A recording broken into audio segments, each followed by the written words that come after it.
This is Darren Marchant with American Nomad News, and we have today a fellow here from Chandler, Arizona that is a regular member of the community, and we're going to have a discussion about how do we move into space.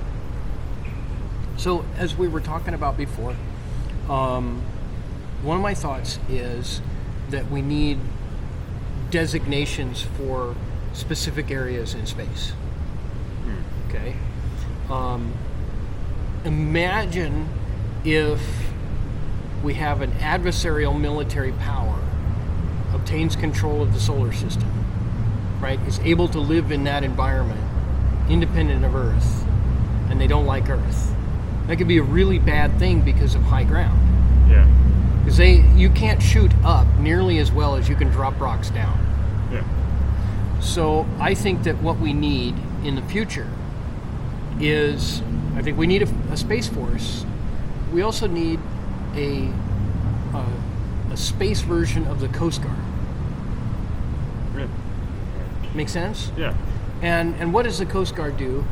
But they go out and they rescue sinking boats. They enforce the law. They're kind of like the police instead of the military. Yeah. Yeah. And so if somebody's in a space station in orbit around the Earth and they get in trouble and they call SOS to the Space Force, the Space Force changes orbit with their ship and goes and visits the space station and says, okay, we can get you off of the station and we can tow your station up falling out of orbit, or we can help you deal with that, or we can warn the Earth that, hey, they got chunks coming down, stuff's happening, right? Yeah. Or somebody's mining on the moon and they've got a disagreement that's starting to look like it might be a fight. They could show up on the moon and say, hey, what's the deal here? If we start expanding people into space, what do you think of the idea of designating the Earth-Moon system as a sphere that goes a little bit outside of the orbit of the moon, centered on the Earth, as a legal designation?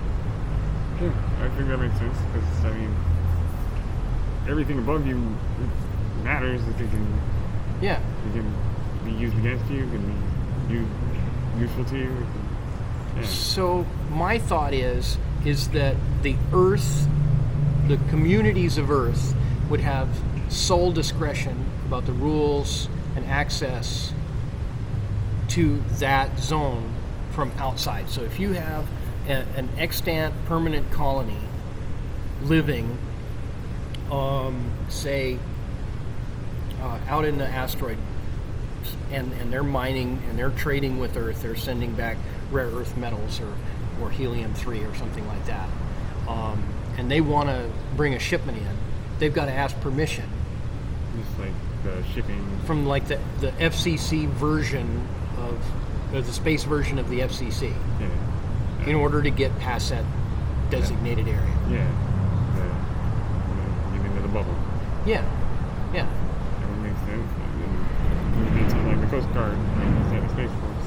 And that would give us an ability. You think about COVID, right? You're wearing the face mask. Yeah. That would give us an ability to have a level of quarantine between the communities that live out in space, which might count in the trillions of people eventually. Yeah. And the people who live on Earth who are concerned about, hey, we have this, this environment down here that's not subject to diseases that you might have out in space, and vice versa. Yeah, because it could go both ways in these situations. Sure.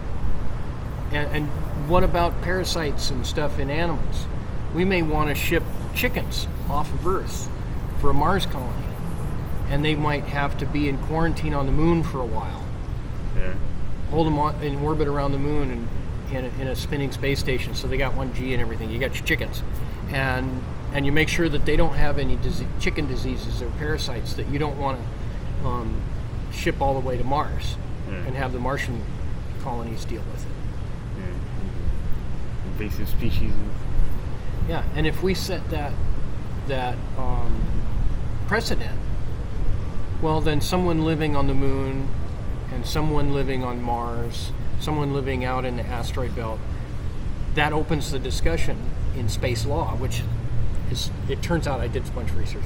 Space law is huge. Yeah. I know there's a lot of issues with like designations of like territory. Who and stuff. owns what? Yeah. How do you deal with a satellite that falls, that's an American satellite that falls in Russia, or a Russian satellite that falls in Canada? Who owns it? Who touches it? What's the deal? There's rules for all that stuff. Yeah. Like, or same thing with foreign country satellite flying over your country.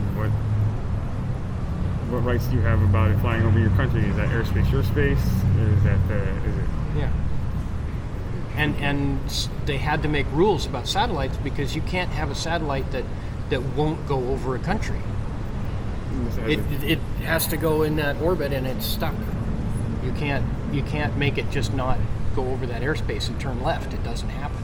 Yeah. Look at the geostationary orbits on some of them. I don't have my glasses on. What time does that? How much time? 6:09. So we got 6 minutes in. Okay.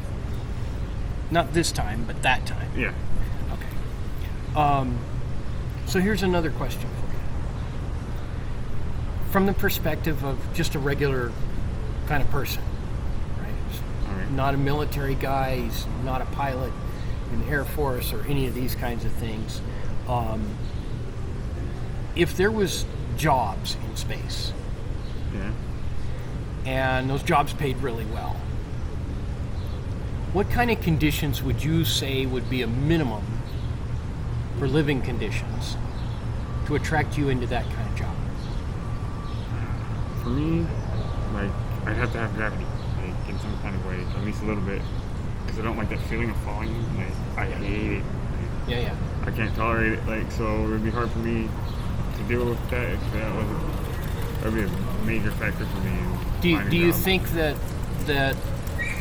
if you had centrifugal environment, right, where there was 1G, it was like the same kind of, this would weigh the same, right? But you couldn't really have that the whole time, most of the time. But when you have to travel from Earth to this location, you would experience some short periods of weightlessness. There would have to be some big benefits in the end, or like. Sure. Yeah, for me to be able to like make it through that. But if I knew the end of it was Do you gonna be think okay, it would be easier if you got training on the Vomit Comet? I'm sure the more experience you have with it, the more you Easier it gets. Yeah, you can tolerate it more. You adjust to it. It doesn't bother you as much. But Do you think you'd have fun with it sometimes? I don't know. Like on roller coasters and stuff, man, that is freaking. Scares the crap out I of you. can't. I do not like that.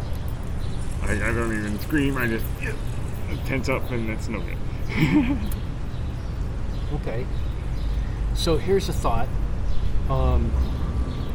If you lived in a space station and that space station was designed so that it had different portions that spun at different rates.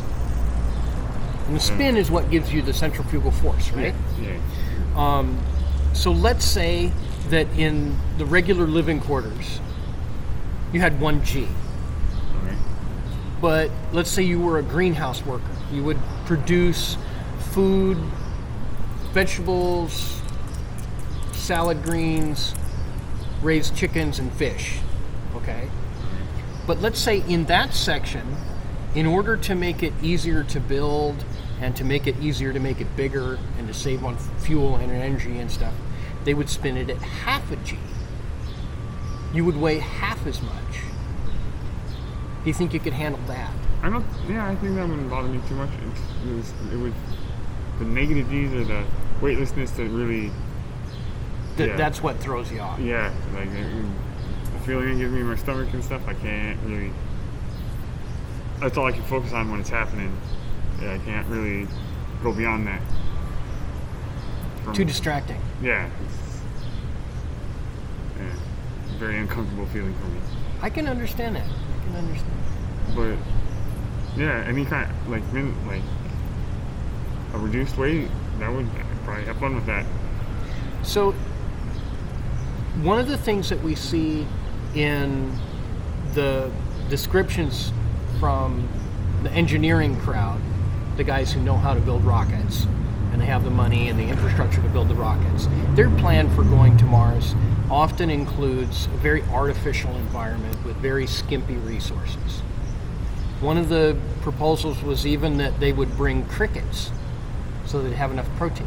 Yeah, they're good sources of protein. That's what I've heard. It's better than cows and yeah. Well, my thought is that if you want to move a lot of people to someplace like Mars, then food that we're used to is psychologically easier and less stressful to deal with. Yeah. And chickens are a pretty small animal. You could actually launch the chickens as either eggs or recently hatched chicks, so that for a lot of the trip, they're not very big. It would take about a year to get to Mars. Full-grown chickens. You have full-grown chickens, and they're laying eggs. You got two food sources in one, right? Yeah. You've got the meat